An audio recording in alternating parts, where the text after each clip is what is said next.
खबरें जो आपको सीधे जोड़ती हैं हमसे, जिनका आपकी जिंदगी पर होता है सीधा असर। खबरों की वही तस्वीर, बिना बदले बिना डरे, जज्बा सच का लिए, सच दिखाते हैं।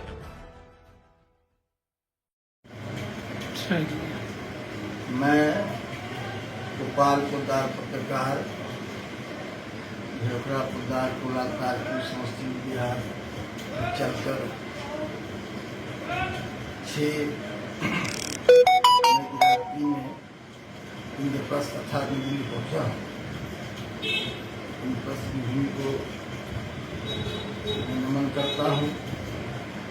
इसी भूमि से पूरा भारत देश संचालित हो रहा है। मैं आज कोई शिकायत नहीं करना चाहूँगा। सब कुछ अच्छा है, अच्छा रहे। इस बीच जो भारत पाकिस्तान की दुर्घटना घटी है, हमारा संगठन उसकी घोर भर्त्सना करता है और मैं चाहता हूँ, सभी चाहता है कि 24 घंटे के भीतर दोनों देश के बीच सदा के लिए युद्ध विराम, शांति का माहौल हो जाए, संपूर्ण दुनिया आराम से चैन से जिए।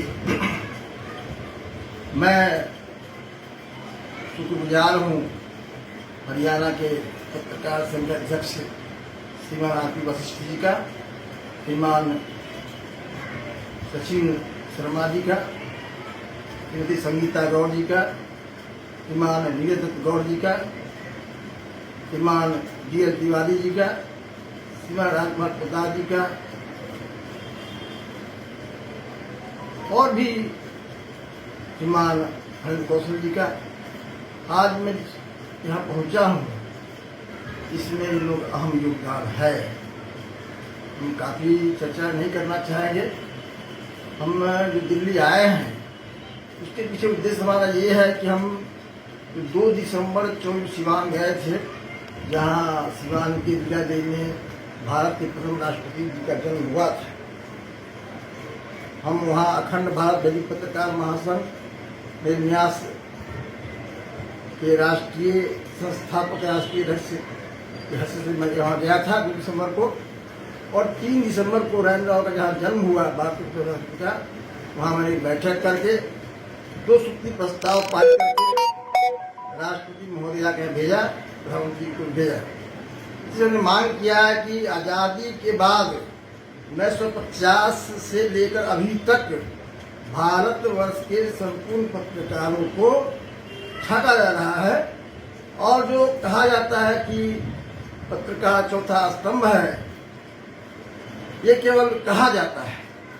भारत के संविधान में इस वाक्य में कहीं यह नहीं लिखा हुआ है कि भारतवर्ष का पत्रकार प्रजातंत्र का चौथा स्तंभ है, ये नहीं लिखा हुआ है। और हमने ये मांग किया है आदरणीय राष्ट्रपति द्रौपदी मुर्मू जी से कि भारत के संविधान में ये लिखवाया जाए कि भारत का संपूर्ण पत्रकार समाज भारत के प्रजातंत्र का चौथा स्तंभ है। और उसके बाद जिस तरीके से जो 3 स्तंभ है, कार्यपालिका, विधायिका, न्यायपालिका, उसी तरीके से उन तीनों खंभा, उन तीनों पिलर की तरह नहीं तो कम से कम उनके समकक्ष सभी पत्रकारों को सारी सुविधाएं जो जरूरी पड़ता है वो दे, और ये लिखा जाए कि कितनी राशि होगी। और मैंने कहा कि तत्काल 50,000 रुपये प्रति माह पत्रकारों को दिया जाए। यहाँ पर मैं कहना चाहूँगा कि भारतवर्ष के लोकसभा सांसद 542 हैं, जिन पर प्रति माह 15 से 25 लाख रुपए खर्च होते हैं, जो 6-7 घंटा समय गुजारते हैं जनता की सेवा में। जो पत्रकार 24 घंटे इस देश की सेवा में लगा रहता है, घर घर छोड़ के चिंता करता है, क्या उसको 50,000 रुपये देना मुनासिब नहीं है क्या?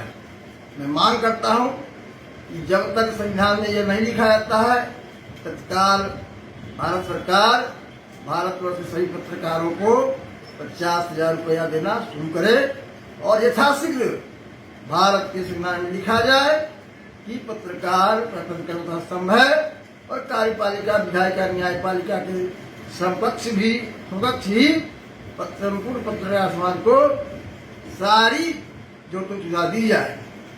और फिर मैं आगाह करना चाहता हूं कि जब तक ये मांग पूरा नहीं होगा हम तब तक पूरे देश के पत्रकार समाज से मिलकर के एक लंबी लड़ाई लड़ेंगे। जिस तरह देश को आजादी प्राप्त करने में लंबी लड़ाई लड़नी पड़ी थी, हम उससे भी ऐसी लंबी लड़ाई लड़ने के लिए तैयार हैं।